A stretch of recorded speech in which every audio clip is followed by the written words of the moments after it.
Zarina crossing এর মুখে তা পুলিশের সঙ্গে তার কথা কাটাকাটি হয়, ধস্তাধস্তি হয়। তারপর তিনি পথ পরিবর্তন করে এই মুহূর্তে নিউ মার্কেটের দিকে এগোচ্ছেন।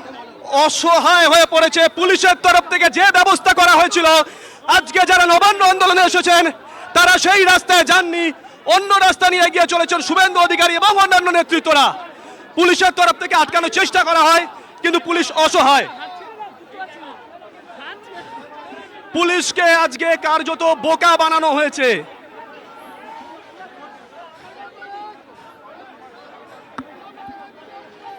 আপনারা দেখছেন জরিনা ক্রসিং এ শুভেন্দু অধিকারী তিনি সেখানে রুট পরিবর্তন করলেন। এই মুহূর্তে পুলিশের সঙ্গে কিছুক্ষণ আগে তার ধস্তাধস্তির ছবি আপনারা দেখেছিলেন। তাকে আটকানোর চেষ্টা করা হয়, কিন্তু রুট বদলে নিউ মার্কেটের দিকে হাঁটা শুরু করেছেন।